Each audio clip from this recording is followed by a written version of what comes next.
Hello guys! Ayan, welcome to my YouTube channel. So this is Grace and I'm Philip. Yeah, and gagawa tayo ngayon ng reaction video.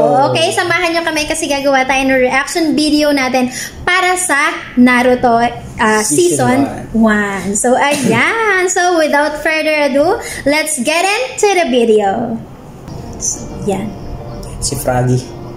Laki ng palaka na yun, no? Si ano yun eh, si Jiraiya. Si Mina to.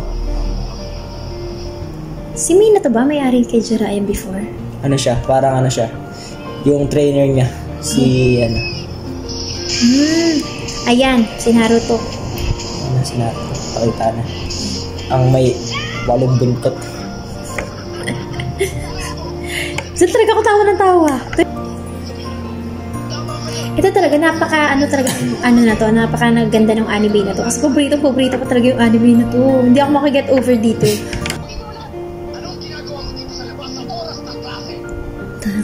Tapang. Say ka ngayon. Nag-ano siya eh. Ayun na. Naku po. Yun, sino laging bagsak sa school? Ha? Sabi mo na lang pagbagsak ka. Tahimik ka na lang. Oh, pwede ba magalit sa teacher pag bagsak ka? Makakasalanan natin ng teachers. Yun. Kagibus. Galing magpalitan yun ni Sakura. Akit. Pasado na.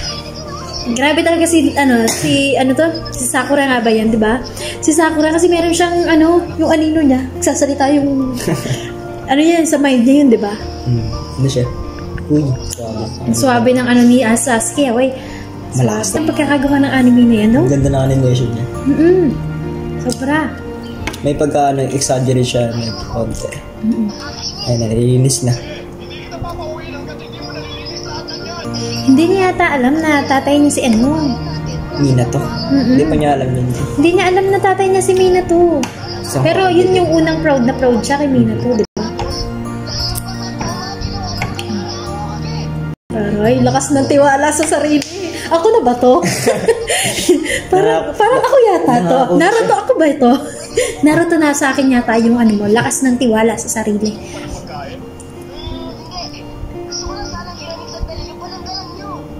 Andaray, gusto niya lang makuha, parang makatry ng pananggalang. Para siya ng ninja.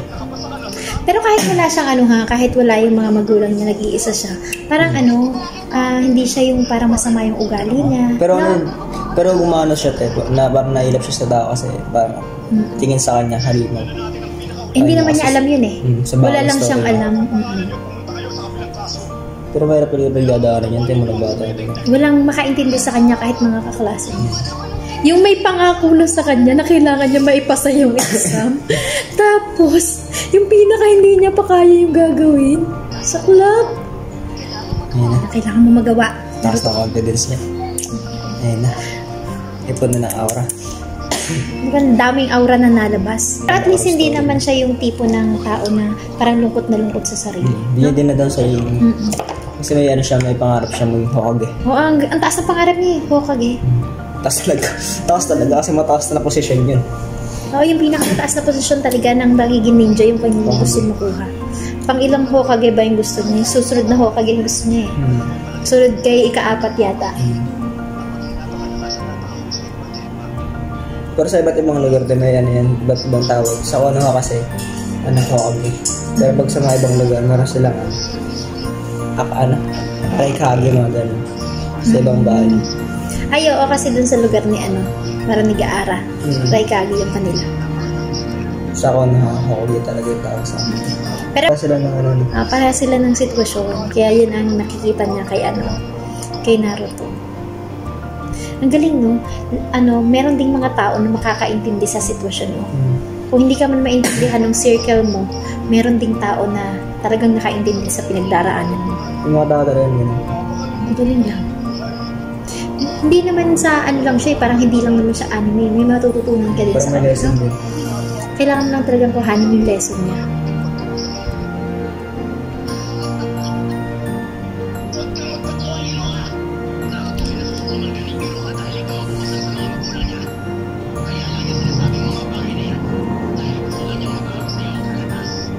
Naku, magagalit sa'yo to, Mizuki. Tinakot na. Nakakaano eh. Parang biglaan sa kanya yung mga nangyari. Siguro, ayun.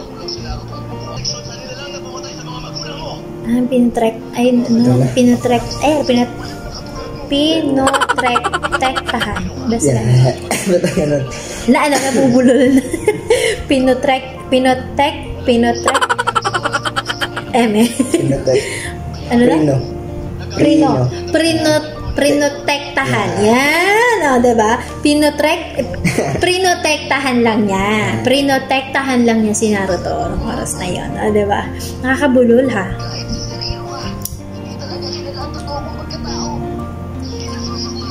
Yan. Yung inisip mo agad, nag-overthink ka agad.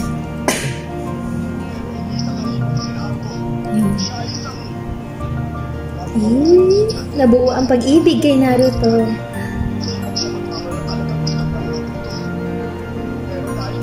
Alam yun nandun si Naruto eh. Kasi nababasa niya yun. Kasi kung wala siguro si Naruto doon, baka ay kayo. Tapos liyakap ka kasi sobrang tulong. Diba? Ang galing. Ang galing ng ang galing ng Naruto. Yung napakaikling panahon, tapos nagawa niya yun. Diba? So, ano yung natutunan mo sa pinanood natin? Base sa nakita mo sa palabas? Yun nga, no? Hindi lahat ng masama na background. Hindi ibig sabihin nun. Masama rin yung kakalabasan. Kasi kaya mo, absolute si Naruto. Masama yung background niya. Pero kita mo naman, may puso siya. Tsaka may puso siyang umalasakit sa iba. Anong masasabi mo sa kanila? So yun nga, no? Sa ating buhay, ganun yun. Di porket may background siya na masama. Di ibig sabihin nun. Masama rin yung intention niya sa'yo tsaka yung So, hindi ka talaga pwedeng mag-judge base lang talaga sa nakikita mo. Kasi hindi natin alam kung ano talaga yung iniisip ng isang tao. Malay mo, ang ganda-ganda nga niya, ang gwapo-gwapo nga niya, pero hindi mo alam kung ano talaga yung iniisip niya. Pero, yun nga, dapat iwasan talaga yung pag-judge sa tao kasi hindi natin karapatan yun. Wala tayong karapatan na i-judge yung kahit na sino. Kasi hindi naman talaga tayo yung mag-judge sa sarili natin, diba? So, tingnan muna natin yung sarili natin bago tayo tumingin sa iba. Diba? Baka kasi mamaya mas malaki pa pala yung puwin mo sa mata. Diba? Kasi hindi mo na pala nakikita na yung pagkakamali na nakikita mo sa iba, yun pala yung pagkakamali mo sa sarili mo na. Ayan. So, ayun yung natutunan namin. So, wag tayong mag-judge ng mga tao base sa nakikita lang ng ating sariling mga mata. Okay? Wag tayong tumingin sa panlabas nilang anyo, wag tayong tumingin sa mga background na meron sila kasi hindi pa naman natin kilala. Okay? Kilalanin muna natin yung isang tao at hayaan natin ang Diyos yung magturo sa kanila. O, diba? So, for today's video, maraming salamat po sa pagsama niyo sa aming reaction video at sana po nag-enjoy kayo kasi kami nag-enjoy kami. O, diba? Thank you so much, guys, for watching. Have a good day. And please don't forget to like, share, and subscribe and hit the notification bell para updated ka for our next videos. Thank you so much again. Bye-bye!